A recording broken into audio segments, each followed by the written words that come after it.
Hey, what's up guys? Brian Kelly here from Zombie Guitar. Here in this video I want to talk about the 13 most commonly misunderstood topics in the guitar community. So I made this list based off experience, based off of 20 years of experience of participating in, just different guitar forums, different guitar groups, Facebook groups, subreddits, things like that. I have my own guitar group too. It's called the Zombie Guitar Members Facebook group. If you want to check that out, I'll post a link to that below. I see the same questions being asked every single day, and I've seen the same questions being asked every single day for many, many years now. So I know that people are getting confused about these things that I'm going to be talking about in this video. So in order to keep this video relatively short, I'm not going to go super in-depth into each one of these points, but I will post a link to a lesson that correlates to each one of these points below. So I've talked about all this stuff in the past before, so if you do want to dive deeper into any one of these topics, simply check below and you will find a lesson for each one of these 13 points. So all that stuff is found below, all that stuff is free. I just want to make sure people understand this stuff, so I've talked in depth about all of these things before, so check all that stuff out if you want to dive deeper into these topics. So the first point is going to be notes versus chords. So when you see flats and sharps, that's referring to single individual notes. When you see major and minor, that is referring to chord types. Two different things. So the confusion that I see with beginners is they confuse minor and flat together. So they both mean less than something. Minor means less, flat means less. So therefore they confuse the two. But they're two different things, two different things. So let me just show you what I mean. So this note right here on the 5th fret of the low E string, that's the note A. If I play one note lower than that on the 4th fret, that would be the note A flat. If I play one note higher than that, that would be the note A sharp. It's pretty straightforward, right? A flat is one less, A sharp is one more. So if I start out here on the 3rd fret, that's the note G. One higher than G would be the note G sharp. All right. So that note right there on the 4th fret, that can have two different names. That can be called either the G sharp note, or it can be called the A flat note. That's called enharmonic. That note has two different names to it.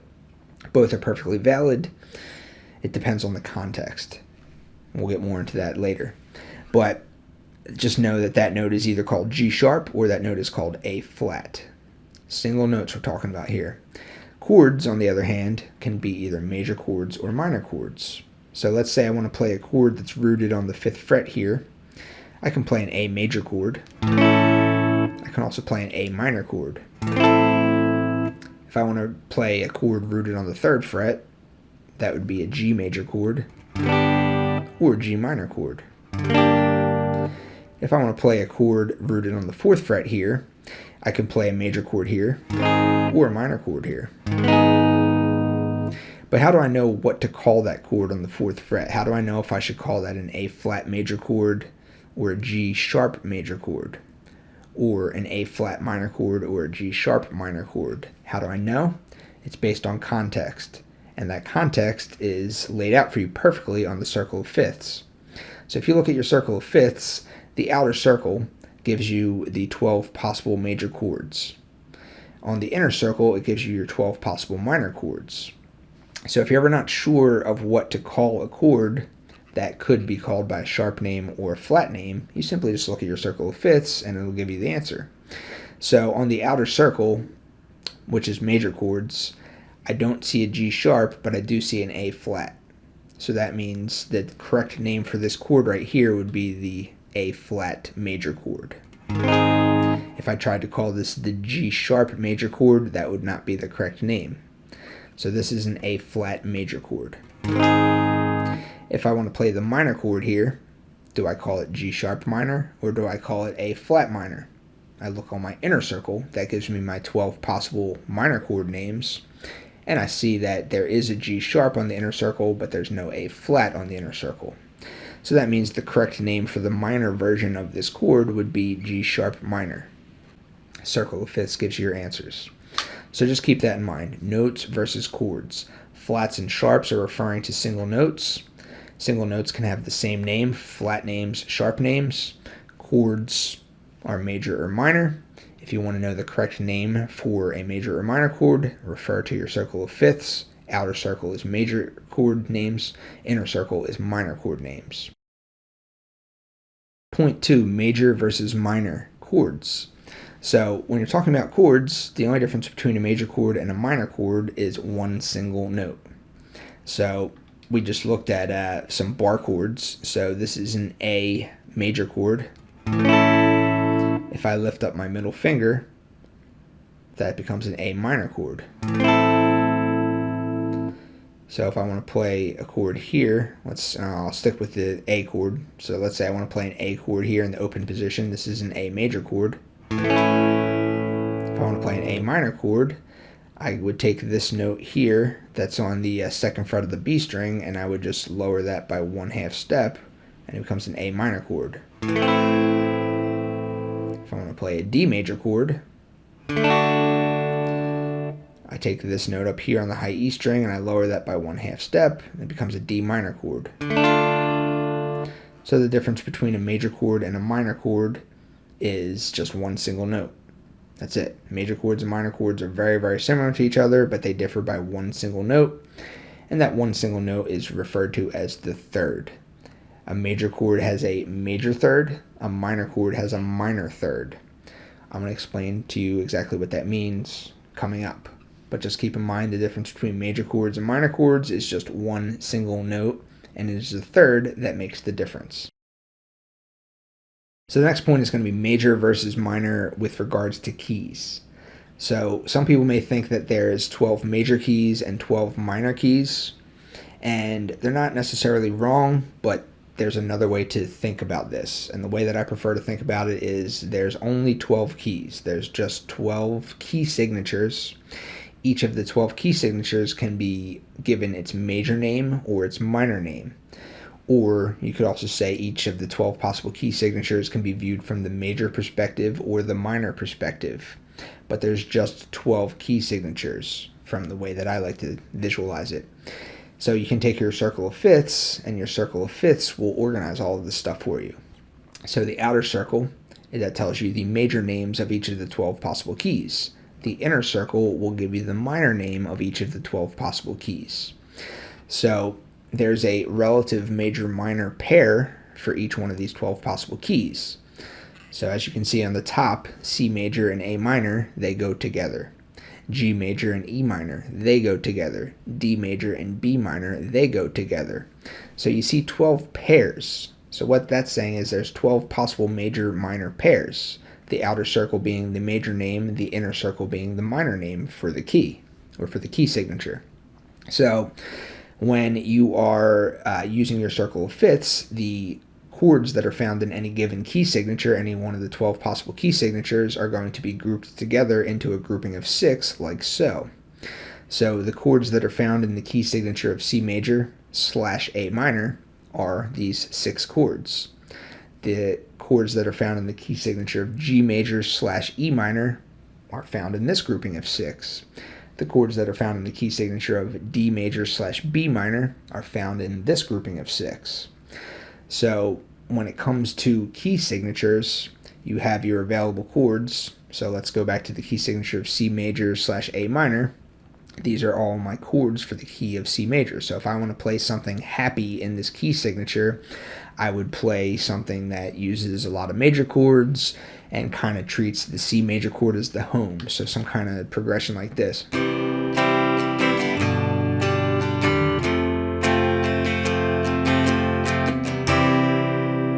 So that would be like the happy version of that key. If I want to play something a little sadder or a little darker, I would just play A minor instead of C major.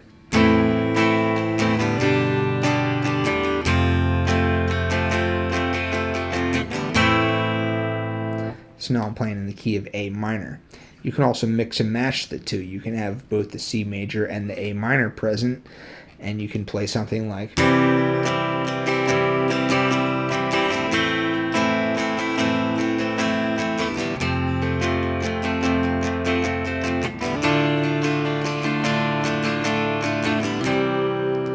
So right there I mixed up a bunch of major chords and minor chords. I had the C major, I had the A minor chord. So you couldn't really say whether or not that was the key of C major or the key of A minor. It was just the same key signature. It was part of that one key signature. Was it the key of C major? Was it the key of A minor? I don't know. It doesn't really matter. It's one and the same thing. It's just one of the 12 possible key signatures using the chords that are found from that key. Point 4 is going to be major versus minor scales. So this is another thing that people get confused about. They think that they have to learn all these major scales and then they have to learn all these minor scales. Really, they're the same thing. They share the same patterns. They share the same notes.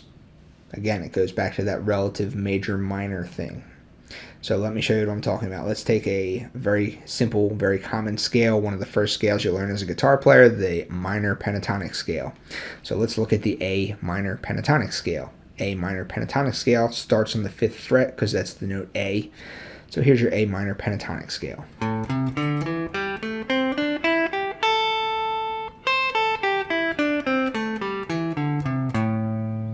So that's your A minor pentatonic scale. That is known as position 1. You can play the A minor pentatonic scale spanning the entire fretboard using what is known as the 5 pentatonic positions, but we're just looking at it in this one position for now. So that can also be called the C major pentatonic scale if instead of starting on the note A, you instead start on the note C. So the note C is right here. It falls underneath my pinky, 8th fret. So if I start on the note C, I just played the C major pentatonic scale. So going C to C, or A to A, it has two slightly different sounds if I go A to A or C to C, but it's the same exact pattern, it's the same notes. So this is the A minor pentatonic scale, position 1. This is also the C major pentatonic scale, position 1. So the only difference, and this applies to all 5 pentatonic positions, the all 5 pentatonic positions are going to be exactly the same for the A minor pentatonic scale and the C major pentatonic scale. The only difference is where the root note is located within the patterns. So just looking at this one single pattern, this position 1 pattern, if I wanted to refer to this as the minor pentatonic position 1, my root notes would be found here, here, and here. If I want to refer to this as major pentatonic scale position 1, my root notes would be found here, here, and here. So the only difference is where your root notes are located within the scale pattern, whether you want to refer to it as minor pentatonic or major pentatonic. Other than that, it's the same pattern. So that's that. So let's extend the pentatonic scale a little bit and let's play the diatonic scale. So the diatonic scale is just additional notes. The pentatonic scale is, I like to refer to it as the shell. The diatonic scale it has more notes. So when you're viewing it from the major perspective, it's called the major scale. When you're viewing it from the minor perspective, it's called the natural minor scale. Again, it's the same patterns, it's the same notes, everything about it's the same. It's the diatonic scale now, but the pentatonic shell is still there. So if I start on the note A, and then I move to the next note A, I played the A natural minor scale. So that's this.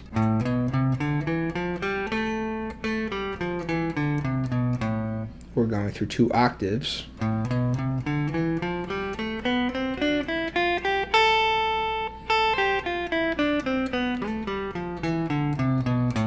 So that's the A natural minor scale. If I start on the note C and I move to the next C, I'll be playing the C major scale.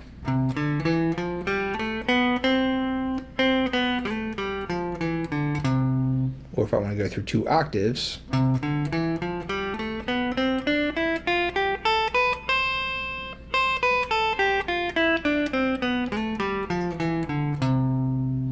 alright, and then these notes are also part of the scale too.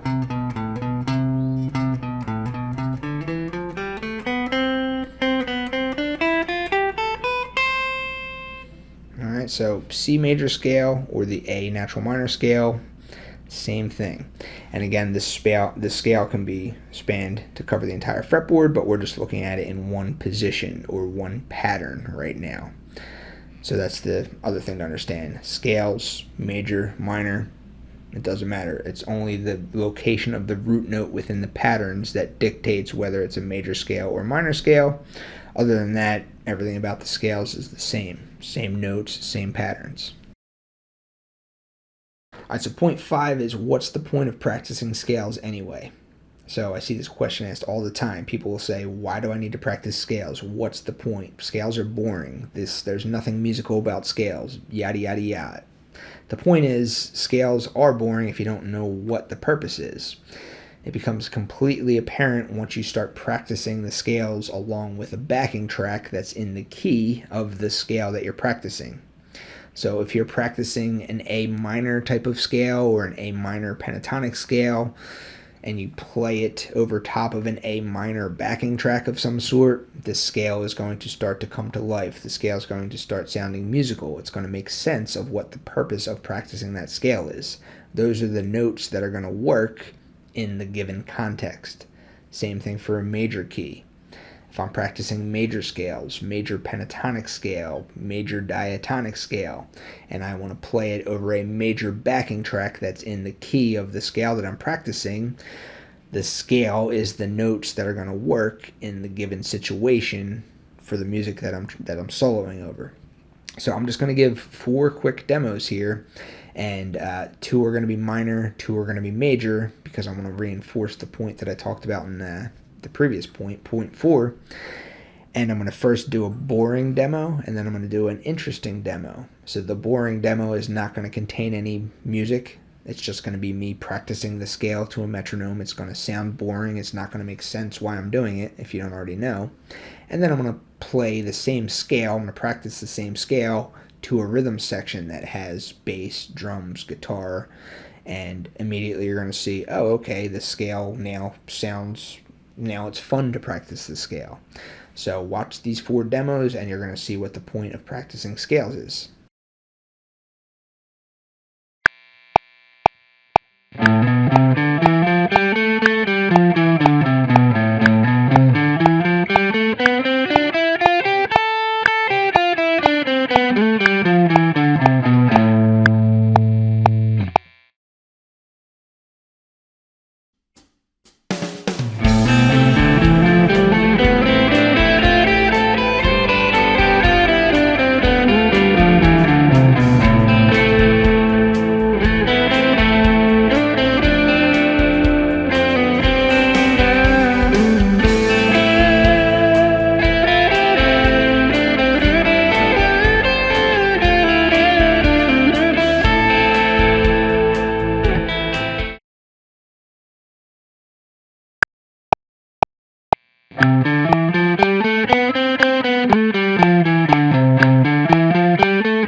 Point 6, a scale is only a handful of notes.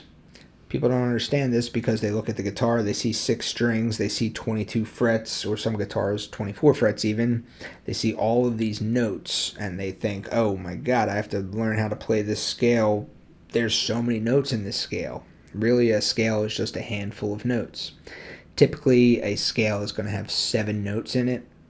So if you're looking at let's say you're looking at the natural minor scale, that's only going to have 7 notes in it. So let's look at the A natural minor scale. The notes of the A natural minor scale are A, B, C, D, E, F, and G.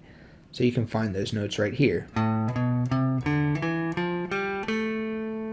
I actually played the A twice. So 1, 2, 3, 4, 5, 6, 7, back at the start again. So there's only 7 notes.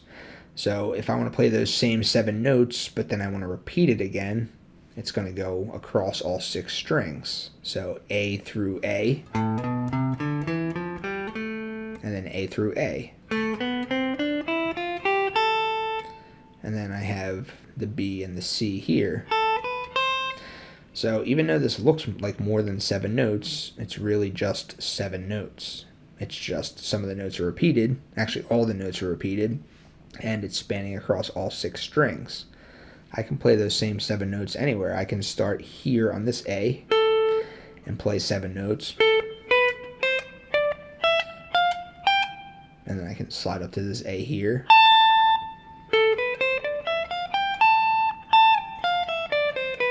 I can start here and play this A. I can start here and play this A here on the 5th fret.